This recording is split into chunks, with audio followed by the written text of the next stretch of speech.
take you to Midrand now, where delegates of the Pan-African Parliament are this hour preparing to cast their votes for a new leadership. All eyes will be on the PAP as it elects the new president and 4 vice presidents. The election of the PAP Bureau has been marred by clashes between regions over the principle of rotation. This played out quite publicly at a sitting last year. Newzroom Afrika reporter Tumaole Mohlaoli is live for us at the Parliament. Tumaole, does it look as though a peaceful election can take place this time round?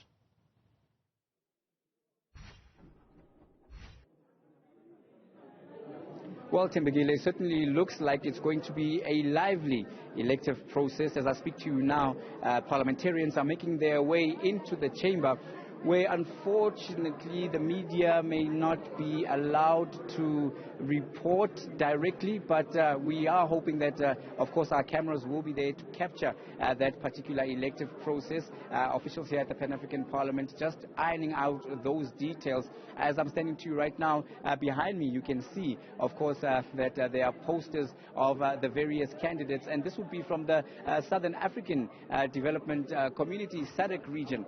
What would usually happen is that the various regions would vote in a block, agree on a candidature, and put their candidate forward with all their votes going behind the preferred candidate. But what has since happened is that you're seeing a development whereby candidates are putting themselves out as, if you would like, almost pseudo-independence and putting forward their own ambitions in terms of the presidency of the Pan-African Parliament. But to get a bit more on this, I'm joined by Amos Masondo, who is wearing a hat as a parliamentarian here.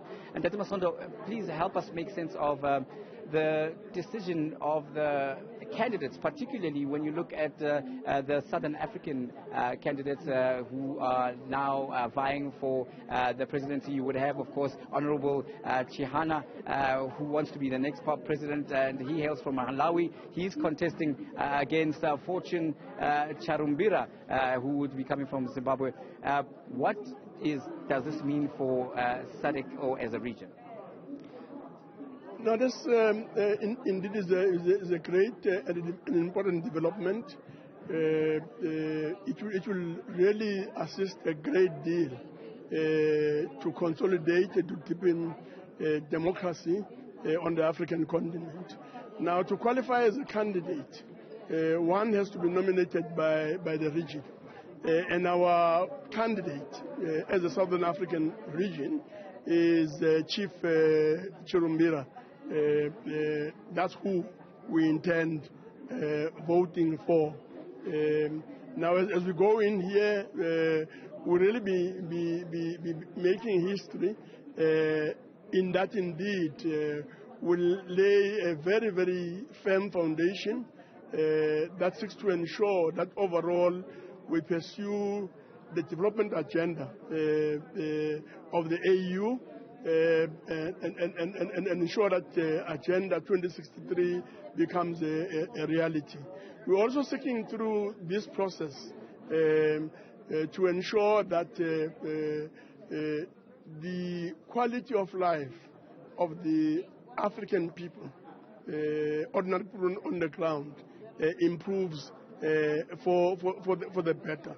So it's voting, but not voting for its own sake, but to advance the quality of life of people across the African continent.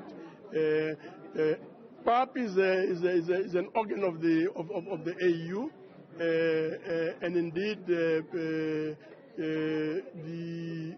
AU has intervened and has ensured that guidance is provided.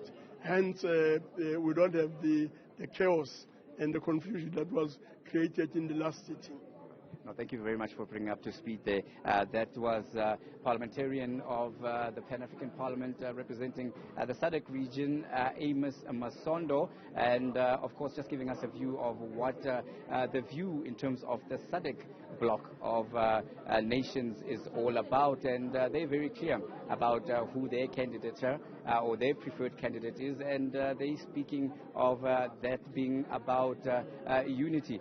So I am now told that we are going to be, of course, giving you the SADC candidature. That would be Fortune Chirumbira, and he is now speaking to media, and we are hoping that we will get an opportunity to speak to him. But in terms of the way forward, Fortune Chirumbira saying that the issue of rotation is quite important, and the issue of rotation is one that he would be championing. So we're going to bring you that.